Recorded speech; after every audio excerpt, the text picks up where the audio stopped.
Décide en la forme, déclare le recours de Sieur Kamto Maurice recevable.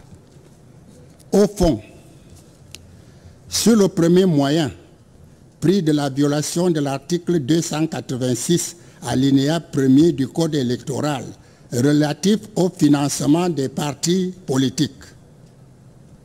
Sur le retard allégué, le paiement a été fait après publication de la liste des candidats. La loi ne prévoit pas d'autres délais. Sur la prétendue répartition inégalitaire, l'ECAM a produit des reçus établissant que tous ceux qui ont accepté de percevoir cette première tranche de financement ont reçu la même somme de 15 millions de francs, y compris le candidat Biya. Le moyen n'est pas fondé. Sur le deuxième moyen, pris de la violation de l'article 91, alinéa 1 et 5, concernant l'affichage et le matériel de campagne, l'ECAM a produit des pièces attestant qu'il a saisi les communes conformément à la loi. La loi ne prévoit aucune notification aux candidats. Par ailleurs, cette question s'étant posée sur l'ensemble du territoire, le requérant ne justifie pas pourquoi seules certaines régions ont été affectées. Sur le troisième moyen, pris de la violation de l'article 87, alinéa 1, relatif à l'arrêté du ministre de l'administration territoriale, il s'agit d'une mesure de sécurité qui s'appliquait à tous les candidats et que le requérant ne justifie pas en quoi elle aurait faussé la régularité et la sincérité du scrutin du 7 octobre 2018. Il s'ensuit que le moyen n'est pas fondé.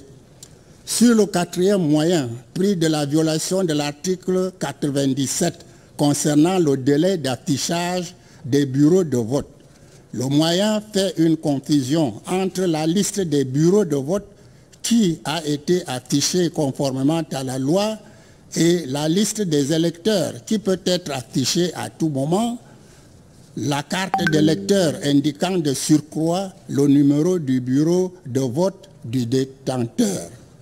Il s'ensuit que ce moyen n'est pas fondé. Sur le cinquième moyen, pris de la violation de l'article 102, alinéa 2 du Code électoral concernant l'épuisement allégué des bulletins de vote du requérant, ce dernier n'a pas rapporté la preuve de cette allégation. Aucune réserve sur les procès-verbaux des bureaux de vote concernés. Il s'ensuit que le moyen n'est pas fondé.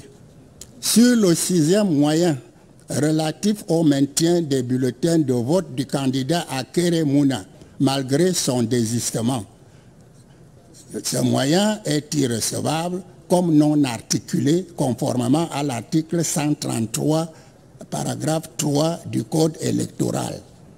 Sur le septième moyen, pris de la violation de l'article 104, alinéa 2, concernant le vote des militaires, pas de preuve, moyen non fondé en l'absence de moyen non fondé en conséquence. Sur le huitième moyen, pris de la violation de l'article 20, alinéa 4, concernant le statut des huissiers de justice, il s'agit des décisions des juges de l'ordre judiciaire dont les contestations sont faites par l'exercice des voies de recours qui ne relèvent pas de la compétence du Conseil constitutionnel. Il s'ensuit que le moyen n'est pas fondé.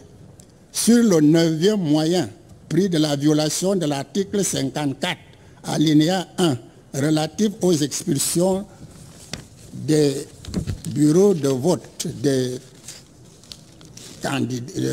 électeurs, non, pas des électeurs, expulsion des représentants du parti. Pas de preuve non plus, aucune réserve n'ayant été faite sur les procès-verbaux des bureaux de vote. s'ensuit que le moyen n'est pas fondé.